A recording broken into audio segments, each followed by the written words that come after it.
Godfell issue 3 was when I felt there was kind of a jump the shark moment for me.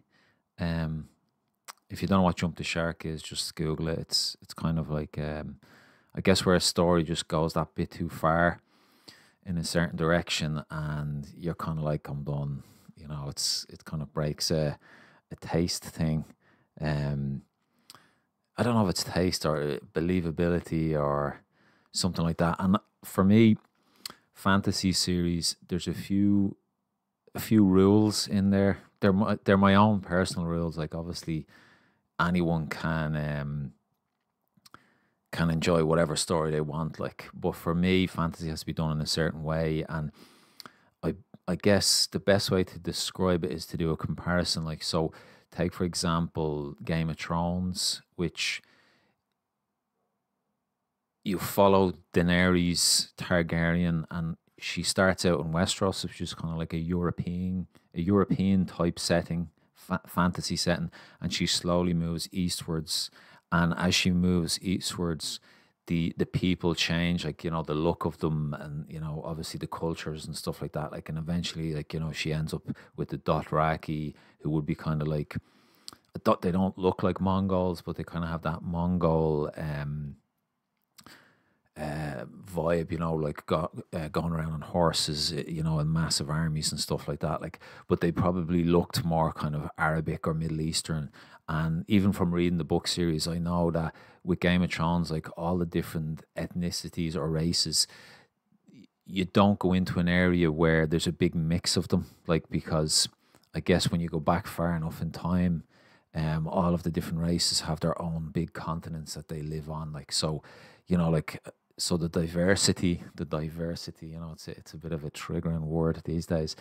The diversity is there, but it's structured in a certain way. Like so, for another one that I thought was done badly was the Wheel of Time adaptation, and in that there's a it starts out in the village, the small kind of another European kind of medieval type village. But when you go into the taverns and stuff like that, it's like modern day London or modern day New York. Like, you've got like every single look of people, and it's like this like super diverse um village of people. Like, and for me that's just like kind of a deal breaker, because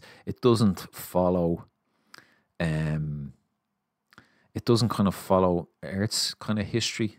And then, like, if you take something like The Expanse, another TV show, that's science fiction and it's set way in the future.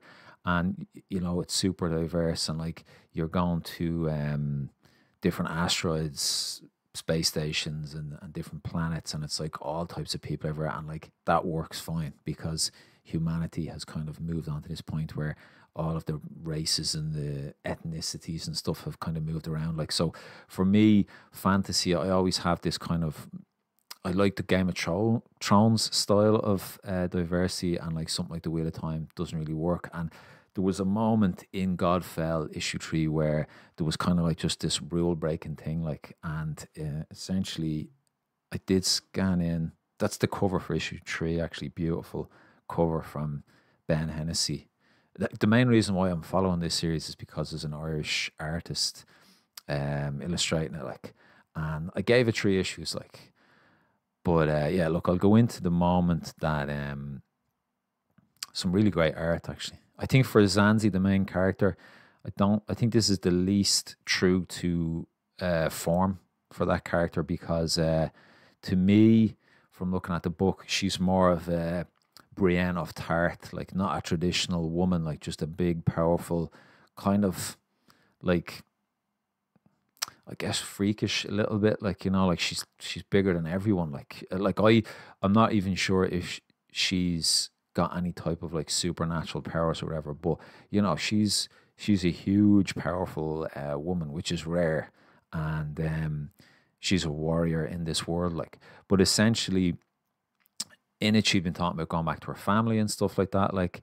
And I was kind of thinking to myself, she could be like a lesbian or something like that, and like it turns out she is, right, which is fine. Like I've no problem with lesbians in fantasy series, but the thing that kind of rubbed me the wrong way is like her wife, they have a child, and in a fantasy world, I just don't know how that's possible. And if there's a backstory, I think I would have liked to have seen that in advance, like, because I kind of, I think that it's just dropped in as if, you know, oh, my wife, I want to get back to my wife and kid, and look, we're lesbians, like, so what? But like, you know, I'm thinking, well, you know, where's how is that baby conceived? Now, like, definitely it could have been written in there that Zanzi might have went on a quest for some wizard and then said, look, you owe me, and I want you to use your magic to help me and my lover conceive a child. Like, even though there's no man there, you know, you have this power that can do that. Like, now, for all I know, that's what's the backstory is, like, you know, but I think just I would have liked to have known that in advance. I don't know. It's just it was just dropped in there as if it was casual and normal, and like my kind of logical brain was like, whoa, hang on a second, like how the fuck did this couple create a baby? Like, so yeah, that's kind of it, really. You know, that was kind of like the jump the shark moment for me. I gave it a good swing. Like, there's some like Ben Hennessy's art is really good. It, like, the colors are amazing as well. Like the like, I'm not sure how long it took Ben to do this, because like it seemed to come out on a pretty regular schedule. I think issue 6, because I've been sitting on this for a while. Like, I actually was kind of a bit afraid to do a review on why I dropped this, because being online, sometimes you can't give your opinion. I know there's people out there that their whole thing is to give the opinion and to create outrage and stuff like that. Like, but you know, I don't really want to do any of that. Like, this is kind of just my opinion on my own kind of fantasy world logic and how it should and shouldn't work. Like, but no, the artwork was really cool, and there were some really great concepts in there about the god who had fallen to Earth, and the people on Earth were, or I don't think it's called Earth, this fantasy world. The people on this world were harvesting the body and like living inside of it and stuff like that. And there was look, I even done fan art. I was enjoying it actually at the start. I done some fan art of I don't think I enjoy my colours as much now. I don't know, maybe they're a bit too strong. But I do like the I don't know, I just like, I don't really draw. Normally I try and draw more the traditional model-esque superhero looks, and it was fun to try and draw a character like Zanzi. Yeah, I don't think that's the best representation of her, because to me that looks like a more model type, real feminine character, like, who probably couldn't. When I look at her, I don't think she could do the stuff that this Zanzi could do in this fantasy world, like, or that Zanzi, like, you know, just she looks about, you know, 5'5", and not very strong. Like, what, like, it's a beautiful image, like, but there was the bad guy. Actually, I took notes on their names. I've kind of forgotten his name. Like, hang on a second, I did write it down. He was kind of cool, like Avernus, yeah. And then even there was the sidekick character Neth, Neth. She was kind of like the foil to Zanzi. You know, there was a lot of banter between them as they kind of moved their way through the god's body. But yeah, look, it's like, not everyone's gonna have the hang up that I have, like, of my particular rule set when it comes to fantasy worlds, like. But, and I think a lot of people enjoy this. Maybe it's more geared towards a different audience than me, like. But yeah, look, I'll leave it at that. That's my line drawn under the series Godfell, like.